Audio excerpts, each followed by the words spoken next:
Hi everyone, मैं प्रिया और अपने चैनल पर आप सभी का स्वागत करती हूँ। चलिए, तो कल की वीडियो में दोस्तों मैंने बताया था कि कैसे मतलब जैसे राजकुमार द्रोणाचार्य से शिक्षा ग्रहण कर रहे होते हैं तो एकलव्य वहाँ पे आ जाते हैं।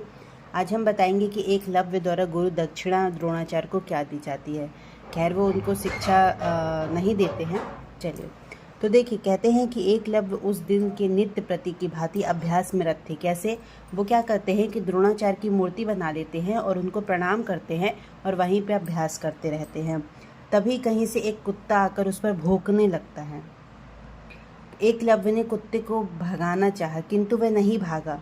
जब काफ़ी देर हो गई तो एकलव्य को मानो तो क्रोध आ गया और उसने एक साथ 7 बाण चलाए, जिससे कुत्ते को शारीरिक रूप से कोई नुकसान नहीं हुआ, किंतु उसका मुंह बंद हो गया। मतलब उन्होंने ऐसे तीर चलाए थे कि उनके शरीर को कोई भी नुकसान नहीं हुआ, लेकिन उनका मुंह बंद हो गया। अब पीड़ा से कराहता हुआ कुत्ता वापस भागा और सीधा गुरु द्रोण के आश्रम में आकर रुका। वह कुत्ता राजकुमारों का था। उन्होंने उसकी ऐसी दशा देखी तो उनको बड़ी हैरानी हो गई। स्वयं गुरु द्रोणाचार्य भी इस करिश्मे को देखकर हैरत में पड़ गए। तत्पश्चात उन्होंने शिष्यों के स्थान पर उस स्थान पर जाने का निर्णय लिया जहां से कुत्ता ऐसी दुर्दशा कराकर आया था। फिर जल्दी ही वे स्थान पर जा पहुंचे जहां पर एकलव्य अभ्यास कर रहे थे। जैसे ही गुरु द्रोणाचार्य ने उन्हें देखा, वे पहचान लिए और वे बेहद प्रसन्न हुए। उन्होंने पूछा कि क्या तुम्ही ने कुत्ते की ऐसी दशा की है? तो एकलव्य ने पहले घुटनों के बल टेक कर उनके चरण वंदन की, फिर बोला, हाँ, ये अकारण मेरे अभ्यास में बाधा डाल रहा था। तब गुरु द्रोणाचार्य का स्वप्न था कि इस संसार में अर्जुन से बड़ा धनुर्धर कोई ना हो। उनको मतलब ऐसा लगता था, स्वप्न था कि इस संसार में अर्जुन से बड़ा कोई धनुर्धर ना हो। अतः उन्हें लगा कि उनका स्वप्न पूर्ण नहीं होगा। एक दिन एकलव्य अर्जुन से भी श्रेष्ठ धनुर्धारी बन सकता है। तब चौंक कर उन्होंने पूछा कि तुम्हारा गुरु कौन है? तो वो कहते हैं, आप ही मेरे गुरु हैं। तो कहते हैं, मैं? द्रोणाचार्य कहते हैं, अरे क्या कहते हो गुरुदेव, यह देखिए। उनकी मूर्ति की ओर संकेत करके एकलव्य ने कहा। मतलब एकलव्य ने गुरु द्रोणाचार्य की पूरी मूर्ति बना रखी थी और आपने उस समय मुझे भले ही अपने शिष्य के रूप में नहीं स्वीकारा था, किंतु मैंने हृदय से उसी दिन आपको गुरु के रूप में स्थापित कर लिया था। अतः आज मैं जो कुछ भी हूँ आपके आशीर्वाद और कृपा से हूँ। तो मेरे शिष्य, तुम्हें गुरु दक्षिणा देनी होगी। और गुरु द्रोणाचार्य ने उससे मतलब उसके दाएं हाथ का अंगूठा गुरु दक्षिणा में मांगकर अर्जुन के मांग का जो कांटा था वो सदा के लिए निकाल दिया। मतलब उन्होंने गुरु दक्षिणा में दाएं हाथ का अंगूठा मांग लिया, जिससे वो जो धनुधारी का वो चाहते थे कि अर्जुन बहुत श्रेष्ठ धनुधारी बने, इसी वजह से। और उन्होंने अर्जुन के मार्ग का जो कांटा था वो सदा के लिए निकाल दिया। गुरु भक्ति का इससे बड़ा और उत्कृष्ट उदाहरण संसार में दूसरा कुछ भी नहीं दिखाई देता है। चलिए, तो एकलव्य द्वारा ये गुरु दक्षिणा थी जो कि गुरु द्रोणाचार्य को दी गई थी और उन्होंने मूर्ति बनाकर उनसे अभ्यास किया, है ना। और देखिए कि राजकुमारों की प्रतियोगिता होती है। मतलब कुछ समय बाद जब क्या होता है कि राजकुमार शस्त्र विद्या में पूर्ण हो जाते हैं, तो गुरु द्रोणाचार्य अपने सभी शिष्यों को लेकर, गुरु द्रोणाचार्य ने जिन लोगों को भी शिक्षा मतलब ग्रहण करवाई थी, उन सब को लेकर भीष्म पितामह के पास आते हैं और उनकी शिक्षा पूर्ण होने का समाचार दिया। तब भीष्म पितामह ने राजकुमारी की योग्यताओं को परखने के लिए उनके समक्ष एक प्रतियोगिता कराने का विचार रखा। गुरु द्रोणाचार्य ने सहर्ष और स्वीकृति दे दी। उन्हें अपने शिष्यों पर पूरा भरोसा था। प्रतियोगिता का दिन निश्चित करके बाकायदा पूरे हस्तिनापुर में इस बात की मुनादी करा दी गई कि कुमारों की शस्त्र विद्या पूर्ण होने पर उनकी मतलब जो प्रवीणता देखने हेतु एक प्रतियोगिता आयोजन की जाएगी। मतलब उन्होंने बताया था। फिर देखिए, जब प्रतियोगिता होती है तो वहाँ पे मतलब एक बहुत बड़ा क्रीड़ा स्थल मैदान बना दिया जाता है राजकीय। चलिए, तो वो भी हम आपको इसी में बताते हैं।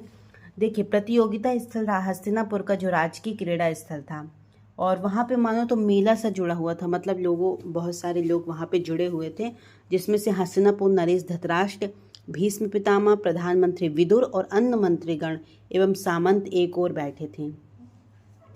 एक अन्य पंडाल में नगर के अमीर उमराव, उच्च पदाधिकारी और अन्य गणमान्य व्यक्ति बैठे थे। क्रीड़ा स्थल के चारों ओर सीढ़ीनुमा कुर्सियों पर नगर के प्रजाजन थे। सभी उत्सुकता से राजकुमारों के शस्त्र कौशल देखने को मानो तो बहुत ज़्यादा ही बेचैन थे। अब देखिए क्या होता है। महाराज की आज्ञा होती है और प्रतियोगिता का शुभ आरंभ हो जाता है। गुरु द्रोण की आज्ञा से सर्वप्रथम अर्जुन सामने आते हैं और उन्होंने अपने धनुष बाण के कौशल दिखाए। पहले साधारण कौशल, फिर हैरत अंगेज करिश्मे, और उन्होंने धरती में तीर मारा जिससे भीषण अग्नि उत्पन्न हो गई। लोग भयभीत तो उठे, मगर दूसरे ही क्षण अर्जुन ने एक तीर आसमान पे छोड़ा जिससे वर्षा होने लगी। लोग यह देखकर रोमांच और आनंद में डूब गए और तालियां बजाकर अपनी खुशी का प्रदर्शन करने लगे। सभी ने उनको धनुर्विद्या का मानो तो लोहा मान लिया था, और वैसे भी वो श्रेष्ठ धनुधर थे ही, है ना।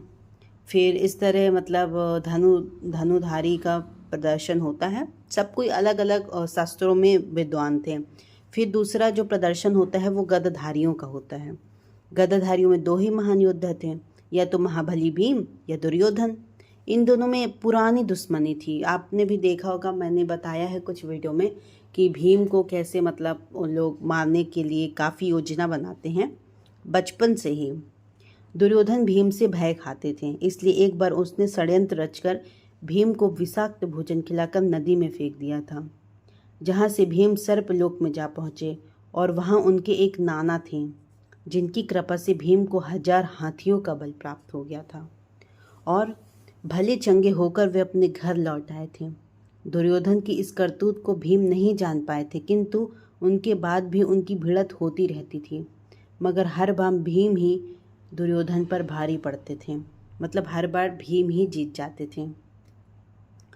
फिर क्या होता है कि गुरु द्रोणाचार्य ने उन दोनों को गदा युद्ध प्रदर्शन का संकेत दिया। दोनों योद्धा आपस में भिड़ गए, मगर गुरु द्रोणाचार्य ने शीघ्र ही इस बात को समझ लिया था कि दुर्योधन की ज्यादतियों के चलते अब उन दोनों का यह युद्ध मात्र दिखावा न रहकर असली युद्ध होने लगा है। मतलब वो मानो ऐसे लड़ने लगे थे कि जैसे असली युद्ध हो रहा, क्योंकि वैसे भी एक दूसरे को वो दुश्मन मानते थे। उधर गुरु द्रोणाचार्य के पुत्र अश्वत्थामा ने इस बात को भांप लिया और वह तुरंत दोनों के बीच कूद पड़ा और बड़ी कठिनाई से उसने उन्हें अलग अलग कर दिया। चलिए, तो देखिए ये मैंने आपको इसमें बताया कि एकलव्य ने कैसे गुरु द्रोणाचार्य को गुरु दक्षिणा दिया था, और फिर उसके बाद राजकुमारों की प्रतियोगिता कैसे होती है हस्तिनापुर में, जिसने सभी जो राजकुमार होते हैं वो सभी अपने अपने मतलब जो भी शस्त्रों का बहुत अच्छा प्रदर्शन करते हैं, जिससे पता चलता है कि उन्हें गुरु द्रोणाचार्य ने कितनी अच्छी शिक्षा ग्रहण करवाई है। चलिए दोस्तों, तो आई होप आपको वीडियो बहुत पसंद आया होगा दोस्तों। तो देखिए, ज़्यादा से ज़्यादा हमारे वीडियोस को शेयर करें दोस्तों, और हमारे चैनल को सब्सक्राइब भी करें, शेयर भी करें। Thank you so much. जय श्री कृष्ण।